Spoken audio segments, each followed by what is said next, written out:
আসসালামু আলাইকুম, SSC 26 batch. আশা করি তোমাদের শরীর স্বাস্থ্য আলহামদুলিল্লাহ ভালোই আছে। তো আজকে হঠাৎ করে একটা জিনিস নিয়ে অনেক মনে করে যে সবার একটা অস্থিরতা শুরু হয়ে গেল যে ভাই প্রশ্ন নাকি ফাঁস হতেছে। অনেকে দেখলাম মেসেজ দিল যে ভাইয়া আমার পরে তো ভাই প্রশ্ন এরকম এরকম হইতেছে, যে প্রশ্ন তো ভাই অনেকে বলতেছে প্রশ্ন দেখা করতেছে, পোস্ট করতেছে।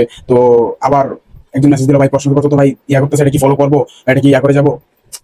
এখন কথা হচ্ছে ভাই, এটা বাংলাদেশ, তোমার এটা মানতে হবে, এটা বাংলাদেশ। এখানে মনে করো যে ট্যালেন্টের ভ্যালু কতটুকু আছে তুমি তুমি ভালো করেই জানো যে ভাই একটা ট্যালেন্ট, একটা ছেলে কষ্ট করছে, কষ্টের ভ্যালুটা বাংলাদেশ কতটুকু দিতে পারে এটা তুমি নিজেই জানো। যে প্রত্যেক বছর দেখতেছো যে প্রত্যেক বছর কি প্রত্যেক মাসে মাসে কত ছেলে, কত মনে করো যে যারা এসএসসি পরীক্ষা দিয়ে বাইরে হয়, এইচএসসি পরীক্ষা দিয়ে বাইরে হয়, দেখো কত ছেলেরা বাইরের দেশে যেতেছে, কত ছেলেরা বাইরের দেশে পার্মানেন্টলি থাকা লেগে যেতেছে, পড়ালেখার জন্য না, পার্মানেন্টলি থাকার জন্য যেতেছে। তো তুমি চিন্তা করো না যে বাংলাদেশের কতটুকু মনে করো যে এবিলিটি আছে যে ট্যালেন্টের মূল্য দেওয়ার, তুমি চিন্তা করো না।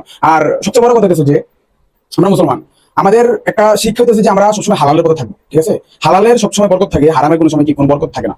তো তুমি প্রশ্ন পাইলা, প্রশ্নটা তুমি দেখে গেলা, পরীক্ষা ধরলাম তোমার হুবহু এই কোশ্চেনটাই আসলো, পরীক্ষা দিলা, অনেক খুশি মনে, তুমি এখানে 100 থেকে 100 পাইলা, 100 থেকে 100ই পাইলা ধরলাম।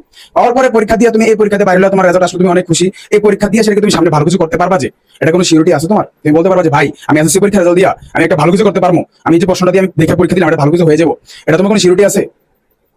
আল্লাহর রহমত বলতে একটা জিনিস আছে যে ভাই, তোমার যদি মনে করো যে জীবনে তুমি অনেকে দেখবে অনেক পরিশ্রম করে, অনেক পরিশ্রম করে, ওই পড়ালেখা করতে করতে ওর মনে করে যে চোখের নিচে কালো দাগ পড়ে যায়। আমি সারা রাত পড়ি ভাই, 20 ঘন্টা 25 ঘন্টা, মানে 25 ঘন্টা তো হয় না, সরি, মানে সারাদিন সারা রাত পড়ে হয়, পড়ালেখার প্রতি অনেক ডেডিকেশন, কিন্তু ভাই অনেকে দেখবে যে পরীক্ষার সময় আউটফিটটা তেমন ভাবে পায় না। তো এটা কি একটা আল্লাহর পরীক্ষা না? তোমার তো আল্লাহর রহমতের প্রতি বিশ্বাস করতে হবে। দেখবে যে অনেক অল্প করে সেটাও দেখবে যে পরীক্ষা হলে মোটামুটি একটা ভালো রেজাল্ট করে ফেলে। হ্যাঁ, অনেকে পড়ালেখা তেমন এত অ্যাটাচমেন্ট থাকে না, তারা দেখবে পরীক্ষাতে ভালো রেজাল্ট করে ফেলে। এটা কিভাবে হয়? আল্লাহর একটা রহমত চিন্তা করতে হবে ভাই। আল্লাহ যদি আমাকে রহমত, যে আমরা যে পরীক্ষাগুলো দিতেছি না, পরীক্ষাতে আমাদের যে পার্ট, আমাদের যে এখানে যে আমরা অবদান রাখতেছি, আমাদের অবদানটা জাস্ট 5% ধরতে পারো, জাস্ট 5%। এত কষ্ট করে এত কিছু করে ভাই, আমরা তো বহুত দিবস ধরে পড়ালেখা করছি, বহুত কিছু করছি, আমাদের পড়ালেখা আমরা করছি, আমাদের কেন 5% কোন? আসলেই তোমাদের 5%। খাতাটা যাবে কোথায়? বোর্ডে। খাতাটা কি তোমার নাম আছে, কিছু আছে? নাই। তোমার খাতাটা ছিড়ানি আছে তার উপরে জায়গাটা, ওটার সাথে তোমার কম্পিউটার মিলায় বহুত খ্যান বহুত ঝামেলা হয়। আপনার তোমার ওয়েমার শিটটা কই দেখে? ওয়েমার শিটটা তো ওয়েমার মেশিনে দেখে। যদি বাই এনি চান্স, আল্লাহ না করুক, বাই এনি চান্স তোমার যদি একটা জিনিসের ভুল হয়ে যায়, যদি যান্ত্রিক ত্রুটি হয়ে যায় তোমার, তুমি কি এটা জীবনে ফিরে আনতে পারবা? একবার যদি ফেল আসে, ধরো তুমি রিস্পুটিং করলা, মানে তোমার কোনো এরকম করার পরেও তোমার রেজাল্ট বাড়ে নাই, তারপর তুমি হাইকোর্টে গেলা, যত কিছু করলা, তোমার রেজাল্ট বাড়ে নাই, তখন তুমি কি করো ভাই? আল্লাহর রহমত বলতে একটা জিনিস আছে ভাই, তোমার উপর যদি আল্লাহর রহমত উঠে যায়, তো তখন তুমি কি করো? তখন তুমি যদি দুনিয়া উল্টাই ফেলো। এটা কথা আছে না, যদি আল্লাহ যারা সাহায্য করতে চায় তার কেউ ক্ষতি করতে পারে না, আল্লাহ যারা ক্ষতি করে তার কেউ ওই ক্ষতি থেকে বাঁচা রাখতে পারে না। তোমার তো আল্লাহর উপর একটা বিশ্বাস রাখতে হবে। এখন তুমি ভাই প্রশ্নটা পাই ফেলা, প্রশ্নটা করে ফেলা, প্রশ্নটা করে তুমি যাবা। এখন তুমি যে পরীক্ষা হলে যাইতে পারবে, এটা সিউরিটি কি?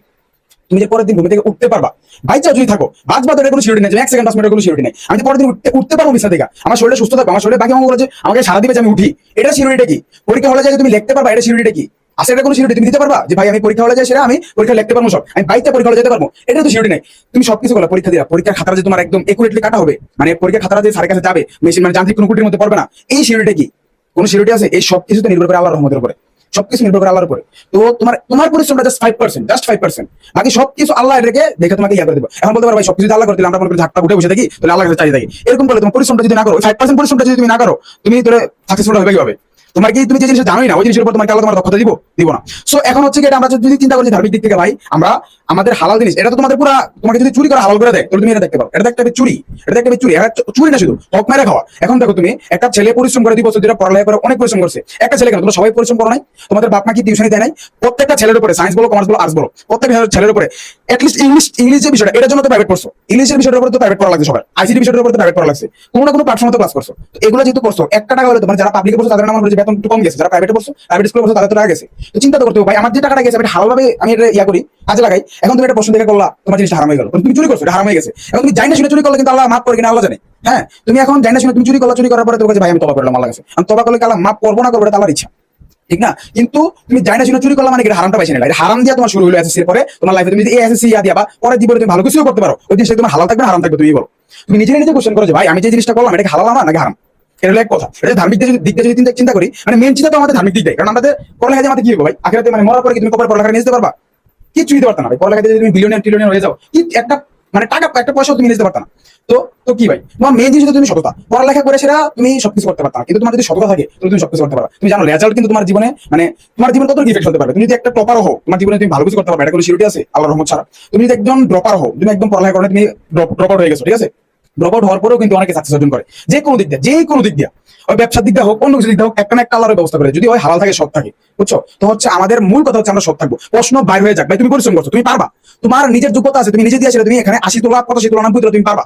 তোমার দরকার নাই ভাই আমি একটা ইয়ার থেকে দেখা প্রশ্ন পুরো পাই সেটা আমার দেখার কোনো দরকার নাই। তোমার যোগ্যতাটা আছে যে তুমি একটা A+ পাওয়া, তুমি একটা 90 পাওয়া, তুমি টপ করার মতো তোমার স্টুডেন্টের যোগ্যতা আছে, ঠিক আছে? বাংলাদেশে এসএসসি পরীক্ষার কোশ্চেন কেমন কোনো কঠিন হয় না ভাই, তুমি এত ভয় পাইতেছো। এসএসসি পরীক্ষার কোশ্চেন কুমিল্লা পড়ছে যত কঠিন কোশ্চেন, এতটাও কঠিন কোশ্চেন না যে তুমি A+টা পাইতা না। এসএসসি যারা খাতা কাটে তারাও একটু স্যাররা আন্তরিক থাকে খাতা কাটার সময়, তুমি ওখানে স্যারদের আন্তরিকতা পাইবা, খাতাটা তেমন কঠিন ভাবে কাটবে না, আর পরীক্ষার প্রশ্ন তেমন কঠিন হয় না, বুঝছো?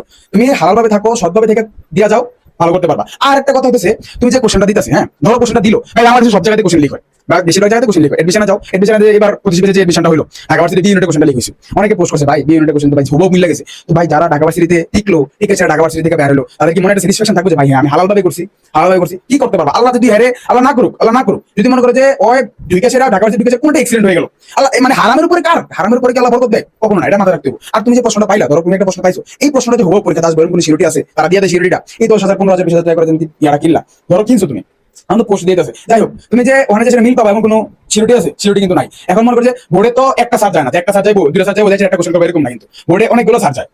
এক একটা মানে স্কুল থেকে স্যার নিয়ে যায় 2-3টা করে 4-5টা করে স্যার নিয়ে যায়, এক এক বিষয়ের উপরে দুইটা করে মনে হয় স্যার নেয়। তো স্যাররা তো কোশ্চেন একটা করে না ভাই, তো এমন হতে পারে স্যাররা জানছে, এখন তো স্যাররা জানতে আছে পোস্ট যেহেতু হয়ে গেছে অনেকে জানতেছে, কোশ্চেনটা যদি চেঞ্জ করে দেয়, কোশ্চেনটা যদি চেঞ্জ করে দেয় তখন কি করবা? তখন তো এইগুলো গেল এইগুলো গেল, কারণ কি তুমি রিভিশন দিলে না কিচ্ছু, তুমি যারা রিভিশন দিলে পরীক্ষা তুমি নিজে নিজে 80+ পাই ফেলতা, তুমি কি করলা ভাই? প্রশ্ন তো পাই গেছি, শুধু প্রশ্নটা করে যাই, এখন আমার বাকিটা তো আল্লাহ দেখবো। তো কি হলো, সব হারলে তুমি। জাস্ট এখন মোট কথা হচ্ছে তুমি ডাইনে বামে কিছু না দেখা, তুমি ভাই ভালো পড়ালেখা করছো 2 বছরে, তোমার এতটুকু প্রিপারেশন আলহামদুলিল্লাহ আছে যে তুমি পারবা, নিজের উপর থেকে কনফিডেন্স হারাও না, বুঝছো? তুমি পারবা, আল্লাহ ভরসা, আল্লাহর উপর ভরসা রাখো, সবকিছু আল্লাহ কন্ট্রোল করবে, ঠিক আছে? মানুষে দেখা লাগ, মানুষের প্রশ্ন দেখা মানুষে টপ করে ফেলো, তোমার টপ করার দরকার নাই, তুমি সৎ পথে থেকে তুমি যা রেজাল্ট পাইবা তা দিয়ে আল্লাহ তোমার বরকত দিবে, বুঝছো? সৎ পথে থাকো, সৎ পথে থেকে তুমি পরীক্ষা দাও, আলহামদুলিল্লাহ ইনশাআল্লাহ তুমি ভালো করতে পারবা, ঠিক আছে? হারাম পথে যাওয়ার কোনো দরকার নাই। আর এসব দিকে তোমার দেখার দরকার নেই ভাই, কোনে কি প্রশ্ন আসলে তোমার দেখার দরকার নেই। কেউ যদি কোনো মেসেজ দেয়, কেউ যদি কিছু দেয়, জাস্ট ব্লক করে দেবা, জাস্ট ব্লক বাই স্কিপ, তোমার দরকার এটা দেখা, ঠিক আছে? আল্লাহ ভরসা পরীক্ষা দাও, আল্লাহ অনেক সহজ হবে। কোশ্চেন নিয়ে কোনো প্যারাই খাও না, কোশ্চেন অনেক সহজ হবে, বুঝছো? কুমিল্লা বোর্ডে ভাই এসএসসি পরীক্ষাতে এমন হয় না যে প্রত্যেকটি কোশ্চেন কঠিন হয়, দুই একটা কোশ্চেন কঠিন হবে। গ্রুপে সাবজেক্টে যাও, হায়ার ম্যাথে একটু কঠিন হতে পারে,